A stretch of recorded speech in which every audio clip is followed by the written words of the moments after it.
আগামীকাল থেকেই সারা ভারতবর্ষ জুড়ে এই 3 ধরনের ব্যাংক অ্যাকাউন্ট বন্ধ করে দেওয়া হবে।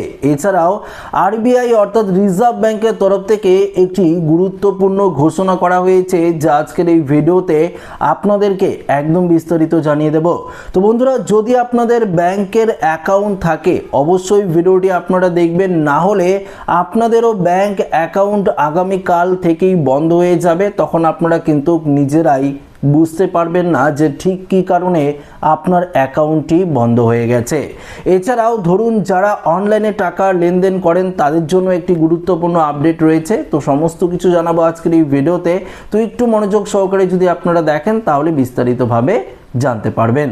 দেখুন বন্ধুরা, প্রথমত গুরুত্বপূর্ণ বিষয়টি আপনাদেরকে জানিয়ে দিই। ইউপিআই অর্থাৎ অনলাইন ট্রানজ্যাকশনের ওপর একটি নতুন নিয়ম ঘোষণা করা হয়েছে, সেটি আগে আপনাদেরকে জানিয়ে দিচ্ছি। তারপর কোন 3 ধরনের ব্যাংক অ্যাকাউন্ট বন্ধ হয়ে যাবে আগামীকাল থেকে সেটা আপনাদেরকে জানাবো, কেননা এখন সবাই অনলাইনে কিন্তু ডিজিটাল লেনদেন করে। তাই তো বন্ধুরা, আপনারা অনেকেই ফোনপে, গুগল পে থেকে শুরু করে ইউপিআই পেমেন্ট আপনারা করেন। সেক্ষেত্রে দেখুন, ইউপিআইয়ের ক্ষেত্রে রিজার্ভ ব্যাংকের তরফ থেকে ঘোষণা করা হয়েছে যে আর কিছুদিনের মধ্যেই এই নিয়মটি জারি হয়ে যাবে, যেখানে আপনারা 10,000 টাকার ওপরে যদি কোনো লেনদেন করেন, ধরুন আপনারা আপনাদের কাউকে 10,000 টাকা পাঠালেন বা 10,000 টাকার বেশি টাকা আপনারা পাঠালেন, তার পরবর্তী যখন ট্রানজ্যাকশন করবেন তখন 1 ঘন্টা সময় কিন্তু দিতে হবে।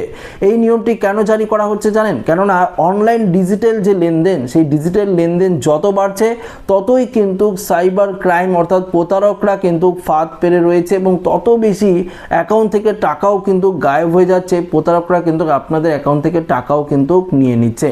তাই এই প্রতারকদের যাতে আরও না বাড়তে দেওয়া হয়, এই প্রতারকদের যদি সুবিধা না হয়, তার জন্যই এই নতুন নিয়ম কিন্তু জারি করা হচ্ছে। অর্থাৎ 10,000 টাকার ওপরে যদি আপনারা লেনদেন করেন সেক্ষেত্রে কিন্তু 1 ঘন্টা সময় দিতে হবে পরবর্তী ট্রানজ্যাকশনের জন্য। স্কুল, কলেজ এছাড়াও আরও বিভিন্ন সরকারি সংস্থার ক্ষেত্রে এই নিয়মটি প্রযোজ্য নাও হতে পারে। শুধুমাত্র ব্যক্তিগত কাজের জন্য এই নিয়মটি কিন্তু প্রযোজ্য হতে পারে। আসুন দ্বিতীয় আপডেটে চলে যাই। দ্বিতীয়ত, এই মুহূর্তে দেখুন যে আপডেটটি উঠে এসেছে সেটি আপনাদেরকে জানিয়ে দিই। দেখুন কোন কোন অ্যাকাউন্ট বন্ধ করে দেওয়া হবে, এই মুহূর্তে কি বিবরণ রয়েছে সেটি জানিয়ে দিই।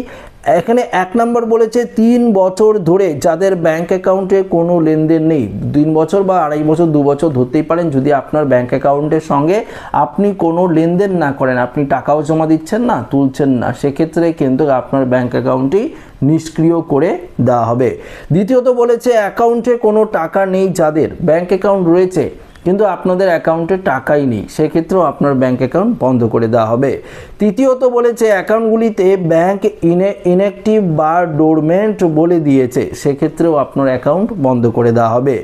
এই পিএনবির অফিসিয়াল চ্যানেলের মাধ্যমে এই বক্তব্য রেখেছে, যেখানে বলা হয়েছে ওপরের বিভাগের মধ্যে কেউ পড়লে পাকাপাকিভাবে তার অ্যাকাউন্ট বন্ধ করে দেওয়া হতে পারে। অর্থাৎ পাঞ্জাব ন্যাশনাল ব্যাংকের তরফ থেকেই কিন্তু এই নতুন নিয়মটি কার্যকর করা হচ্ছে। যদি আপনাদের পাঞ্জাব ন্যাশনাল ব্যাংকের অ্যাকাউন্ট থাকে তাহলে আগামীকাল থেকে কিন্তু এই নিয়মটি লাগু হয়ে যাচ্ছে এবং অন্যান্য ব্যাংকের ক্ষেত্রেও একই নিয়ম প্রযোজ্য রয়েছে। ধরুন আপনি যদি ভাবেন যে আমার তো পাঞ্জাব ন্যাশনাল ব্যাংক না, আমার এসবিআই রয়েছে বা ব্যাংক অফ ইন্ডিয়া, অন্য যে কোনো ব্যাংক হতেই পারে আপনার, সেক্ষেত্রেও যদি আপনারা এই ক্যাটাগরির মধ্যে হয়ে থাকেন সেক্ষেত্রেও কিন্তু আপনার ব্যাংক অ্যাকাউন্ট বন্ধ করে দেওয়া হতে পারে। দেখুন পিএনবি বলেছে 15ই এপ্রিল কাজ শেষের তারিখ, গ্রাহকদের এগুলো অবশ্যই জানাতে হবে। এই ধরনের অ্যাকাউন্টগুলো পুনরায় সক্রিয় করার জন্য 15ই এপ্রিল চূড়ান্ত সীমা বেঁধে দিয়েছে ব্যাংক কর্তৃপক্ষ। এর মধ্যে কোনো পদক্ষেপ না করলে 16ই এপ্রিল থেকে আপনার ব্যাংক অ্যাকাউন্ট সরাসরি বন্ধ হয়ে যাবে। এখানে পরিষ্কার বলেছে যেসব গ্রাহক তাদের অ্যাকাউন্ট চালু রাখতে চান তারা একটি সহজ প্রক্রিয়া সম্পূর্ণ করতে পারেন। পিএনবির অ্যাকাউন্ট হোল্ডারদের তাদের নিকটবর্তী শাখায় গিয়ে কেওয়াইসি করার পরামর্শ দিয়েছে। কেওয়াইসি প্রক্রিয়া সম্পূর্ণ করা অ্যাকাউন্টগুলির মালিকানা যাচাই করতে এবং ব্যাংকিং নিয়মের সঙ্গে সম্মতি প্রদান করা হয়। এখানে বলেছে অবশ্যই কেওয়াইসি আপনারা করে নেবেন বা ব্যাংক অ্যাকাউন্টে কোনো টাকা লেনদেন করে রাখবেন, না হলে কিন্তু আপনার অ্যাকাউন্টটি বন্ধ করে দেওয়া হবে। মনে রাখবেন যে অ্যাকাউন্টগুলি দীর্ঘ সময় ধরে নিষ্ক্রিয় থাকবে, বিশেষ করে সেগুলোতে ব্যালেন্স শূন্য থাকবে, সেগুলি প্রতারকেরা টার্গেট বেশি করে, তাই এগুলি বেশি ঝুঁকিপূর্ণ হতে পারে। পিএনবির তরফ থেকে বলা হয়েছে এই বর্তমান পদক্ষেপটি সম্ভাব্য জালিয়াতি ও অনুমোদিত কার্যকলাপ সহ এই ধরনের ঝুঁকি কমানোর লক্ষ্য করা হয়েছে। তো বন্ধুরা, আপনারা বুঝতেই পারলেন আপনার ব্যাংক অ্যাকাউন্ট রয়েছে কিন্তু আপনি কি করছেন, টাকা লেনদেন করছেন না, টাকা না জমা দিয়ে সেখানে ঢোকাচ্ছেন না সেখান থেকে তুলছেন, সেক্ষেত্রে দেখুন আপনার অ্যাকাউন্টটি বন্ধ করে দেওয়া হতে পারে। আপনি কেওয়াইসি আপডেটও যদি না করান সেক্ষেত্রেও সমস্যা হতে পারে। তো এই যে 3 ধরনের অ্যাকাউন্টের কথা বললাম, এই 3 ধরনের অ্যাকাউন্টের মধ্যে যদি আপনারা থাকেন বা আপনার অ্যাকাউন্টটি থাকে, তাহলে আপনার ব্যাংক অ্যাকাউন্টও কিন্তু বন্ধ হয়ে যেতে পারে। তবে দেখুন, পাঞ্জাব ন্যাশনাল ব্যাংকের তরফ থেকে আগামীকাল থেকে নিয়মটি জারি হচ্ছে, অন্যান্য ব্যাংকের তরফ থেকে কিন্তু বলে দেওয়া হয়েছে। তবে কবে জারি হচ্ছে সেটা নয়, দ্রুত আপনারা কেওয়াইসি করিয়ে নেবেন। ব্যাংক অ্যাকাউন্ট সক্রিয় রাখতে অবশ্যই ব্যাংক অ্যাকাউন্টে টাকা অবশ্যই কিছু রাখতে হবে, না হলে কিন্তু আপনার অ্যাকাউন্ট 100% বন্ধ করে দেওয়া হবে।